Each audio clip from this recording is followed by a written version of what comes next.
En cette semaine du mi-août, le Ferragosto, comme l'appellent les Italiens qui célèbrent la solennité de l'Assomption de la Sainte Vierge au ciel le 15, peu de nouvelles ont été données.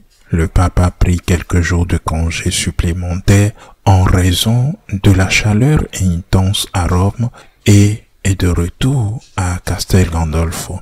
Peu de nouvelles d'intérêt général sont à signaler. C'est pourquoi je crois le moment est venu de rappeler un événement important et très important qui s'est produit il y a 25 ans. Il y a 25 ans était publié un document, la déclaration peut-être la plus controversée de toutes celles signées par le préfet de la doctrine de la foi de l'époque, Joseph Ratzinger, futur pape Benoît XVI, et qui a été explicitement approuvé non seulement par sa signature, mais aussi par son intervention par le pape Saint Jean-Paul II. Je fais référence à la déclaration Dominus Iesus, une déclaration certes controversée mais essentielle. Dominus Iesus s'attache à démontrer que le Christ et lui seul est le Sauveur.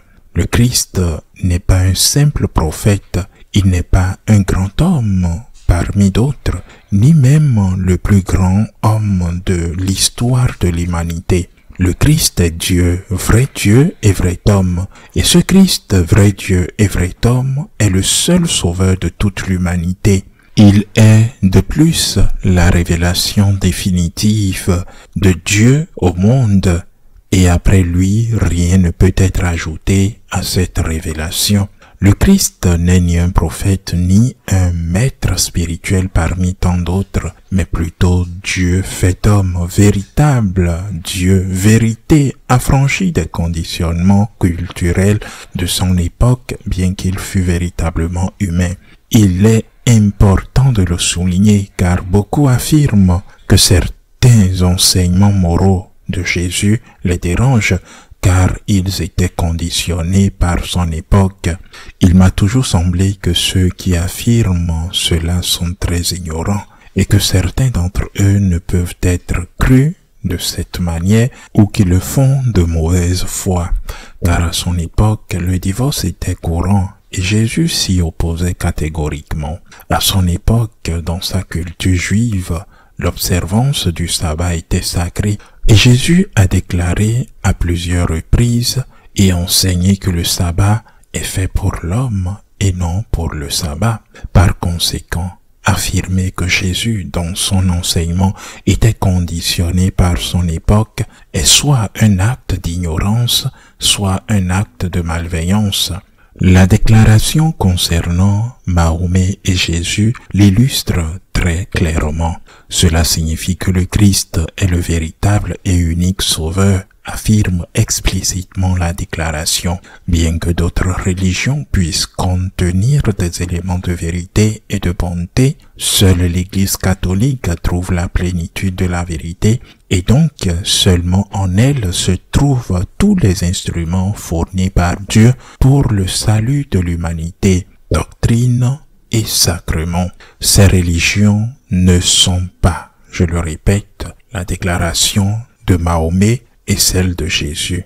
Elles ne sont donc pas des voies parallèles à l'Église par lesquelles on peut également parvenir au salut, car elles présentent, selon la déclaration, une grave lacune, tant en ce qui concerne l'enseignement que les instruments du salut. Il n'y a pas de sacrement, mais cela m'étonne et m'irrite profondément que certains puissent comparer le christianisme à un Dieu qui meurt en pardonnant à ses ennemis et des religions qui prêchent et justifient la violence, même si elles ne la pratiquent pas toutes, même si beaucoup de leurs membres ne la pratiquent pas, contrairement à leur fondateur.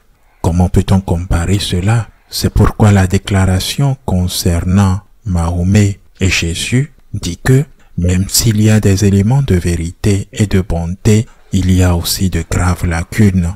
Cela implique que l'Église est nécessaire au salut, bien que Dieu, dans son infinie miséricorde, puisse sauver ceux qui n'en font pas partie. Ceci est affirmé par la déclaration « L'Église est nécessaire ». Maintenant, laissons Dieu jouer son rôle de Dieu.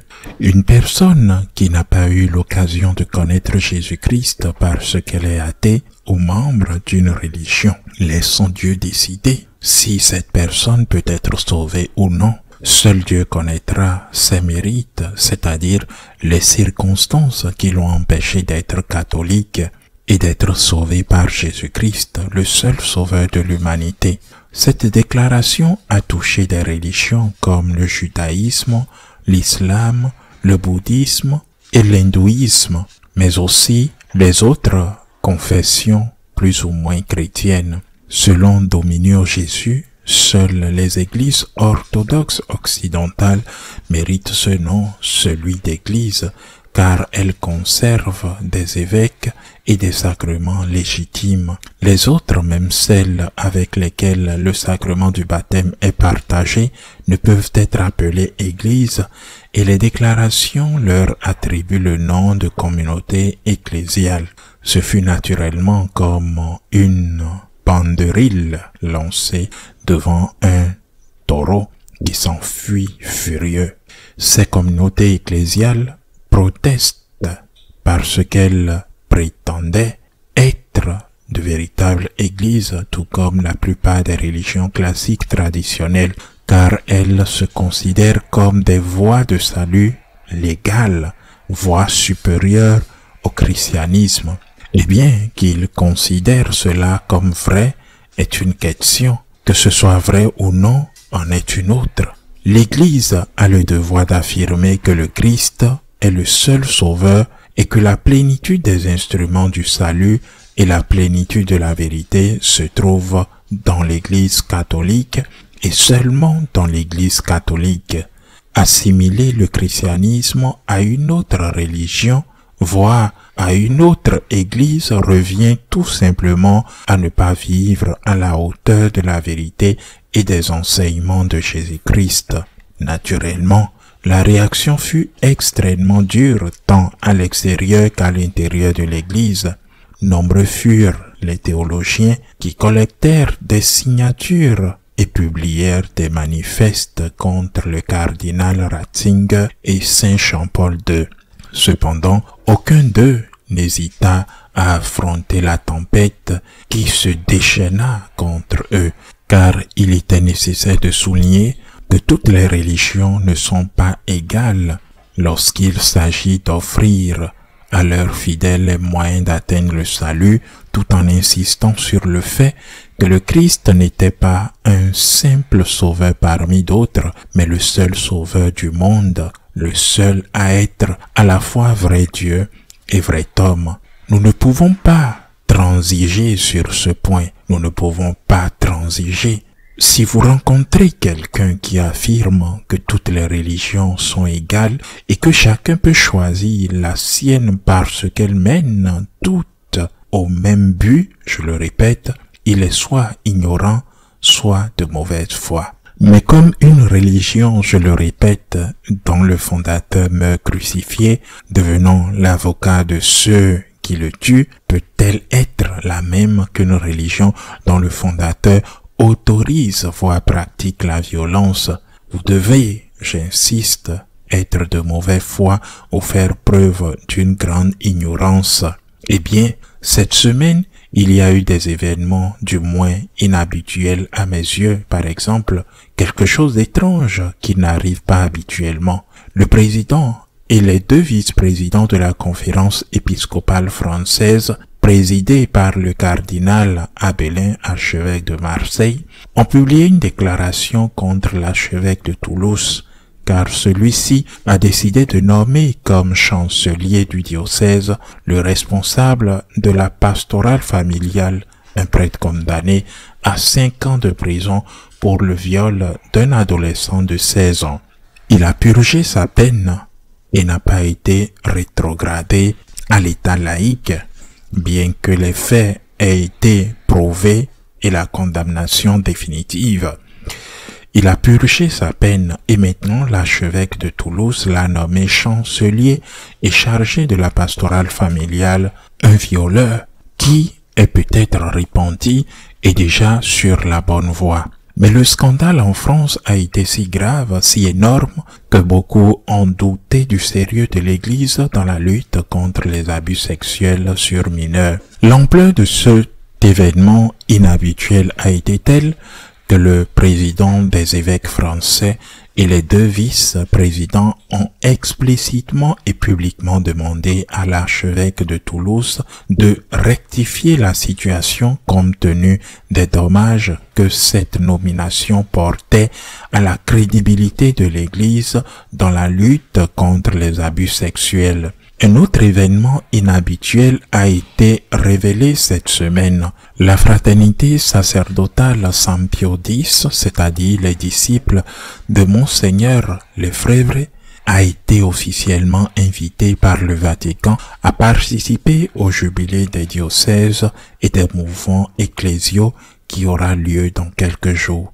Mais on a également appris que ce groupe, je ne sais comment l'appeler, appelons-le un groupe qui se nomme We Are Church, a également été invité à participer au jubilé, non pas des mouvements ecclésiaux, mais des institutions qui œuvrent et appliquent la synodalité. Les lefrévristes franchissant la porte sainte, j'imagine au moins les prêtres en soutane, et ceux de Somos Iglesia aussi, c'est-à-dire We Are Church, nous sommes une église aussi, et probablement avec des drapeaux en arc-en-ciel, car c'est le groupe le plus radical de l'église.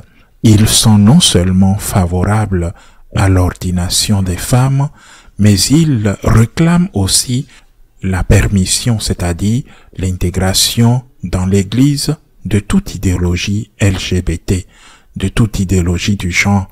Ce sera intéressant de les voir entrer tous les deux, même si les dates sont différentes et proches. Et pourquoi?